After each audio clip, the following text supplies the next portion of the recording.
and welcome to another episode of Includability Shorts, a series of short, snappy chats stuffed with hot tips from our incredible includability partner experts. I'm really excited to be joined by the wonderful Sara Matthews, founder of Odyssey, and of course, our brilliant includability verification partner for EDEI. Sara, it's so lovely to see you as always. And we're aware that for an organization that they have to create a great workplace culture, you need to have culture where everyone can flourish. We also know that there can be a genuine worry around trying to do this with the very best of intentions and failing. What would be your guidance? What would be your hot tips around how perhaps we can create an effective ED&I strategy within the business? Yeah, well, thanks, Dave. Thanks very much for inviting me to chat to you this afternoon. I think first and foremost, it's really important for organisations to explain why diversity and inclusion is important for their organisation. So just firstly, thinking about the business case. So we know lots of the stuff around the social and the moral reasons for having diversity and inclusion in an organisation. But I think it's also worth looking at areas like reputation, commercial goals, risk management, that workforce engagement, talent attraction. So there's like a myriad of really great reasons to focus on D&I, and that can really help. And I think if you explain first and foremost to employees why you're doing something, that's a really good start. And then from that point forward, I think it's around trying to manage diversity and inclusion in some bite-sized pieces, because it's a really massive topic. And I think that's sometimes what makes people a bit fearful of it. So think about what your priorities and challenges are. Think about data. So first of all, have you got any data that you can use? So that might be employee data, so like the different types of diversity data. So you might be looking at your protected characteristics and what can that tell you. Think about recruitment and attraction data. If you've got some information that you can mine into to see who you're attracting to the organisation. And also lots of different businesses do things like employee engagement surveys. So all of those insights are really, really useful to help create some action planning. And again, sharing that across the business, having some goals attached to it is really important because it helps your workforce understand your direction of travel. And I think sometimes businesses make statements and commitments, but they need to back those up with actions and measurement. So that would be another area that I would sort of think about.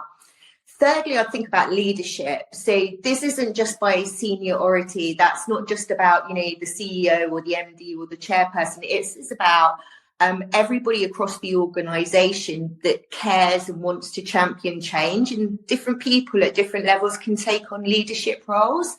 So I think you've got at the highest level kind of accountability for a diversity and inclusion plan. But I also think you've got people with chairing employee network groups or planning inclusion events, or raising awareness across the organisation. So for me, it's not that D&I belongs to one part of the business. It's about everyone's responsibility and everybody's got something that they can contribute to it. The next area I'd probably think about is about the culture. So quite often you still find diversity and inclusion strategies as standalone. They don't align with the business strategy or sometimes even the HR strategy, but they really do need to. They need to be embedded in what's the purpose of the organisation, what's the culture, how is D&I integrated. And so thinking about how you weave it into all of your day-to-day activities means, again, it's not such a massive thing to try and manage and build. And you have to think about it in the context of suppliers, customers, the workforce. So it's a really good way of building it into your strategies. So culture is super important. And, cultural change is difficult. So it's key that you try and weave it in and try to make it something that's delivered in small steps. So don't try and take the whole agenda on in one go. No one expects any organisation to know the answer to everything. So for me, take those small incremental steps and make continual change. And then finally, communication.